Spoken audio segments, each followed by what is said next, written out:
Les Proverbes, chapitre 11. La balance fausse est en horreur à l'Éternel, mais le poids juste lui est agréable.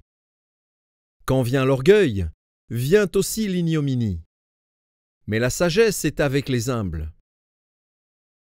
L'intégrité des hommes droits les dirige, mais les détours des perfides causent leur ruine. Au jour de la colère, la richesse ne sert à rien, mais la justice délivre de la mort. La justice de l'homme intègre aplanit sa voie, mais le méchant tombe par sa méchanceté. La justice des hommes droits les délivre, mais les méchants sont pris par leur malice. À la mort du méchant, son espoir périt, et l'attente des hommes iniques est anéantie. Le juste est délivré de la détresse, et le méchant prend sa place. Par sa bouche, l'impie perd son prochain, mais les justes sont délivrés par la science. Quand les justes sont heureux, la ville est dans la joie. Et quand les méchants périssent, on pousse des cris d'allégresse. La ville s'élève par la bénédiction des hommes droits, mais elle est renversée par la bouche des méchants. Celui qui méprise son prochain est dépourvu de sens, mais l'homme qui a de l'intelligence se tait. Celui qui répand la calomnie dévoile les secrets, mais celui qui a l'esprit fidèle les garde. Quand la prudence fait défaut, le peuple tombe, et le salut est dans le grand nombre des conseillers. Celui qui cautionne autrui s'en trouve mal, mais celui qui craint de s'engager est en sécurité.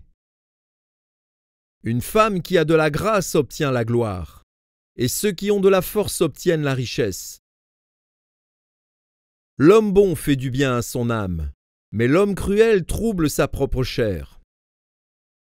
Le méchant fait un gain trompeur, mais celui qui sème la justice a un salaire véritable. Ainsi la justice conduit à la vie, mais celui qui poursuit le mal trouve la mort.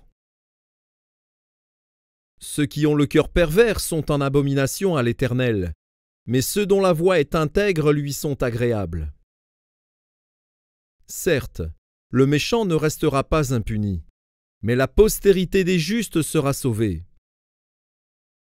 Un anneau d'or au nez d'un pourceau, c'est une femme belle et dépourvue de sens. Le désir des justes, c'est seulement le bien. L'attente des méchants, c'est la fureur. Tel qui donne libéralement devient plus riche, et tel qui épargne à l'excès ne fait que s'appauvrir.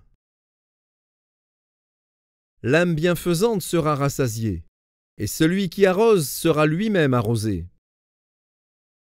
Celui qui retient le blé est maudit du peuple, mais la bénédiction est sur la tête de celui qui le vend.